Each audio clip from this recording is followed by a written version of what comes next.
بسم اللہ الرحمن الرحیم۔ غزہ میں اسرائیل نے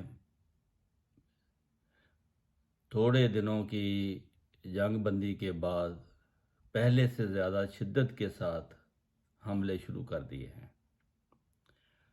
ان کے مکان گرائے جا رہے ہیں، بم مار مار کر بڑی بڑی بلڈنگیں تباہ کی جا رہی ہیں، اور جو بچے کھچے ہیں، بچے، بوڑھے، عورتیں، مرد، جوان، سب کو تہس نہس کیا جا رہا ہے۔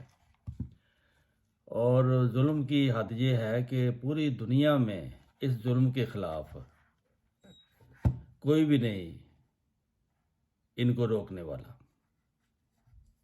یا ان کی صلح کرانے والا، یا فیصلہ کروانے والا۔ لیکن قرآن کریم نے اس کے بارے میں فیصلہ کیا۔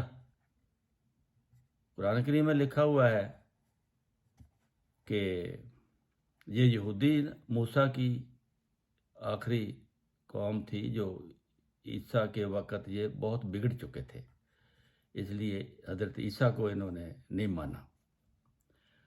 تو اس کے بعد پھر ان پر بھی بڑے اللہ نے ان پر مختلف عذاب بھیجے تھے، لیکن یہ قوم بالکل اپنے ظلم سے نہیں ہٹی واپس۔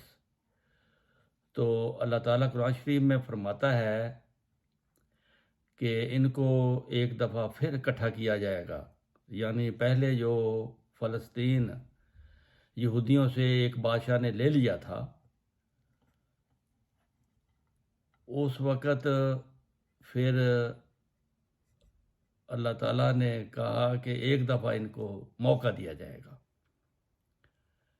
پھر ایک دفعہ یہودی یہاں بسائے جائیں گے، لیکن اس شرط پر کہ وہ ظلم نہ کریں، تقوی اختیار کریں، نیکی کریں،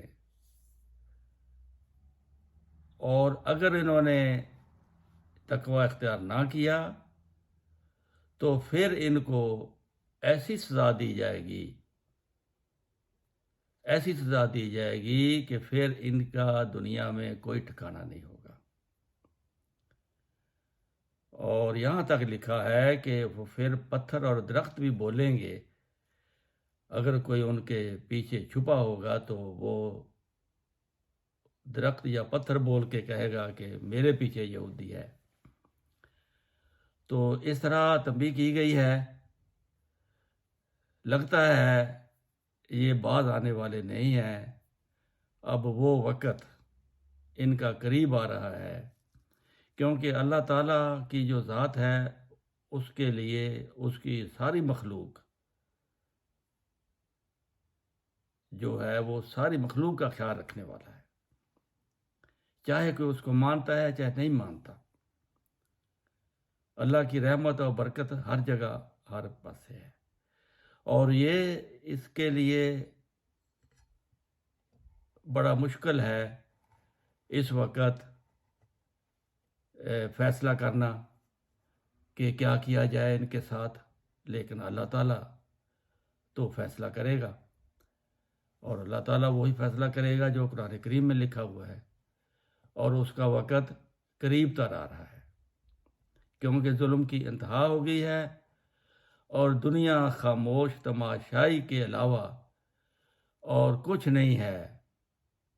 لیکن اللہ اب سبب پیدا کرے گا، اس ظلم کو دنیا سے ختم کرے گا۔ میں بھی دعا کرتا ہوں کہ یہ ظلم جو ہے یہ اب ختم ہونا چاہیے، اب حد ہو گئی ہے۔